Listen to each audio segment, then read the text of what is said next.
Hey guys, Coach Jason. I hope you're all doing well, enjoying this spring weather, or I hope the weather's well wherever you are.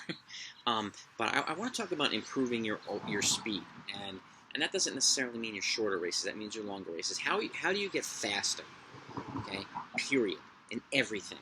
Okay, so I want to go over 4 things that are absolutely critical towards helping you improve, just become faster. Whether you're a middle distance runner, whether you're a long distance runner, whether you do a little bit of both, um, it doesn't really matter. All these things apply. So, and how you incorporate them into your training and how often you incorporate them is of critical importance too. I will put in the description section down below a bunch of my training programs from my channel. And I'll take you from half mile all the way up to the marathon, so you could actually see how I incorporate these things and how I lay out the training in full detail.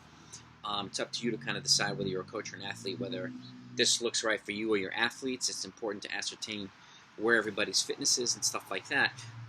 But these things I have used for 2 decades, and they're mostly common sense things, but there's a lot of different ways that you can use them in terms of just making people faster, and that's obviously the goal of a coach, is to make your athletes faster. Okay, so number one is the most obvious. It's speed workouts. But there's all different types of speed workouts, and whether it be VO2 max efforts of a short nature, and essentially VO2 max efforts could be one-to-one effort. So let's say you're going to do, and this is obviously after a warm-up and drills and strides and stuff like that. Let's say you're doing 8 or 10 by 30-second efforts, 30 seconds hard with a 30-second easy recovery. And then you're building towards 45 seconds hard, 45 seconds easy, a minute hard, a minute easy, 2 minutes hard, 2 minutes easy. But in terms of pure speed, I would cap it probably at 60 seconds hard and 60 seconds easy, but you can build the amount of reps over multiple workouts, so you can build the distances. You can progress and get a little bit longer, but the work to recovery ratio should be 1-to-1.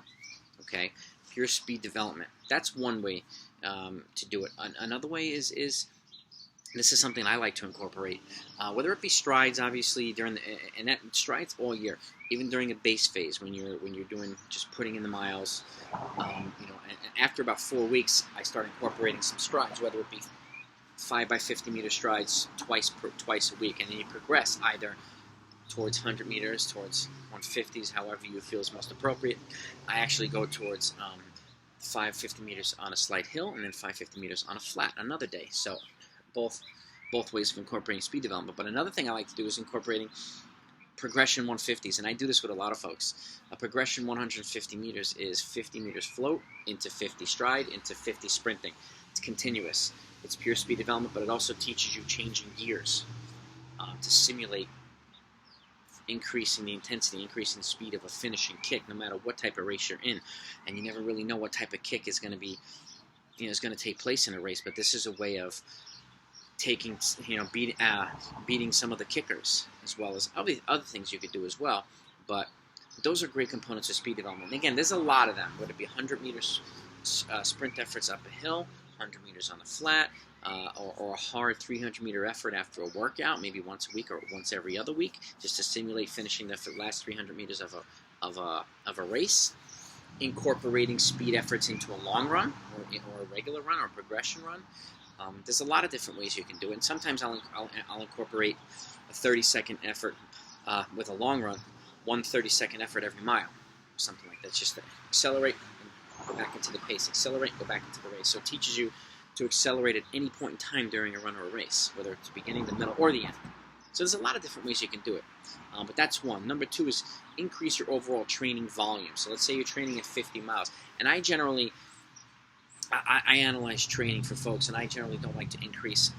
I like to increase it in cycles, so like a 6-month cycle or a 12-month cycle. So say if you were running 50 miles for the past year, I'll generally, and that's on average, I generally will increase that to anywhere from 55 to 60 for the following year.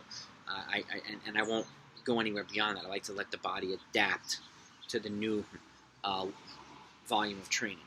So. And there's a lot of different ways you could do it. And I talk about periodization in a lot of my videos.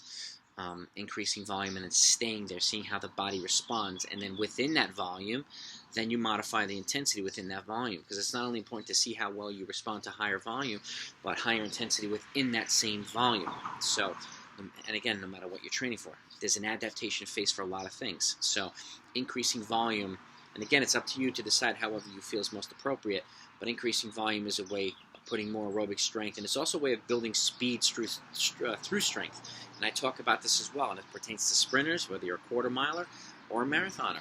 Building speed through strength is another way of building speed, because obviously you're building speed through speed too, but through strength is another way to do it. You're putting another layer of that aerobic foundation, and it's the sum of runs, it's the sum of workouts that's going to get you to the point where you can run your best, and whenever it is, how often it is, but you're going to be putting yourself in a position to run really well. So increasing volume is number 2. Number 3, tempo and lactate threshold running. This is a way of simulating a 5K race without going lactic, essentially. Or running a continuous 5K or even 4-mile distance, but staying at that line so that you're not going lactic, but simulating that continuous effort. And again, you can incorporate speed at the end of it. And let me just break it down too. A lactate threshold, let's just anaerobic threshold continuous run, can be anywhere from 20 to 25 minutes. You're building towards that. Anaerobic threshold running, anaerobic threshold training itself, or cruise intervals, let's just say it's that same 4-mile component, or 25 minutes, you could break it down and say 6 times 1,000 with a 1-minute recovery at threshold pace, which would be slightly faster, about 10 seconds per mile faster than the continuous 20 to 25 minute run. Okay, and the appropriate pace ranges are important. So no matter where you are, and again, it's important to be training at the appropriate pace ranges for your fitness, not someone else's. Okay, that's very, very important. Making sure that everybody's progressing at the appropriate rate also puts people in a position to stay healthy.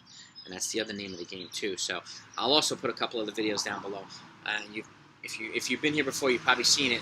If you haven't, it's a 1-mile time trial. It's a good indicator of your current fitness, and then setting the right training paces for everything based on your 1-mile time trial.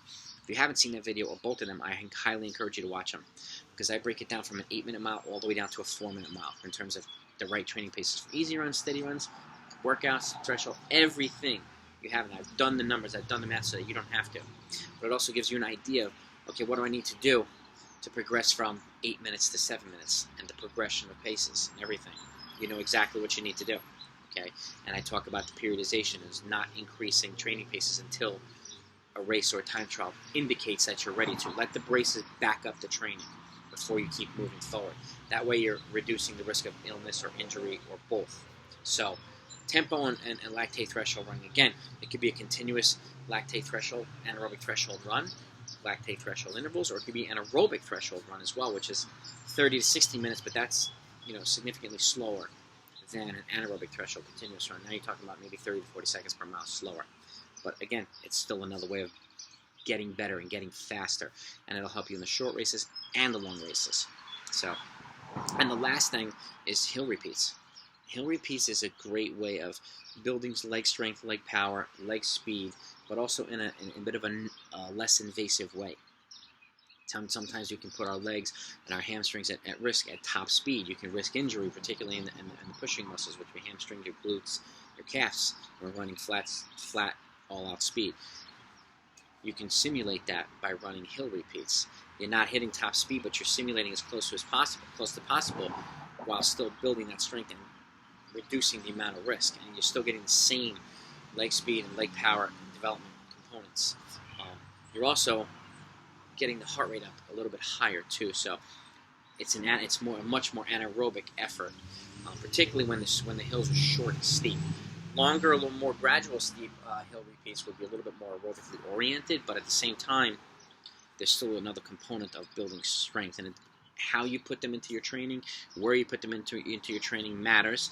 So take a look at my training programs, because I have them incorporated, and I have them incorporated in such a way so that you notice a progression from one block of 4 weeks to the next, and you see kind of, okay, we're gradually moving from this to moving to that.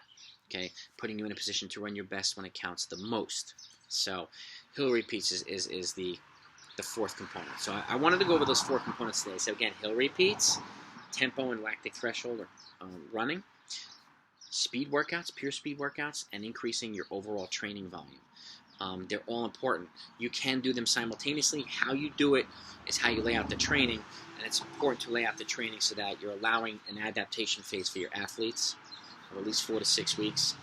You're actually, you're obviously allowing a base period of training too, to build that foundation so that you can transition into other things, and a finishing, a taper phase. Even though the taper, in my opinion, again, it's not going to be dropping volume each week. It'll be dropping a good amount and then holding there for a couple of weeks towards the end, so your bodies can adapt to the drop in volume. Just as much as you need to adapt going up, adaptation going down is just as important. So please keep that in mind too. So I hope you found this video helpful. If you did, hit that thumbs up, hit that subscribe button. If you haven't yet, if you're a runner or coach and you want a lot of good content, this is the channel for you.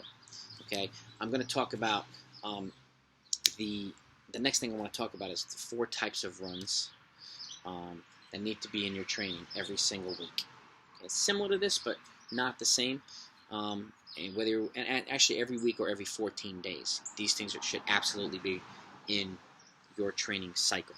So that's going to be in the next video. Again, if you enjoyed this, please hit that thumbs up. Give me your insights in the comments down below. I always welcome feedback. If you have questions, put them in there as well. I'm happy to answer them, and look forward to talking to you next time. Thanks so much for watching.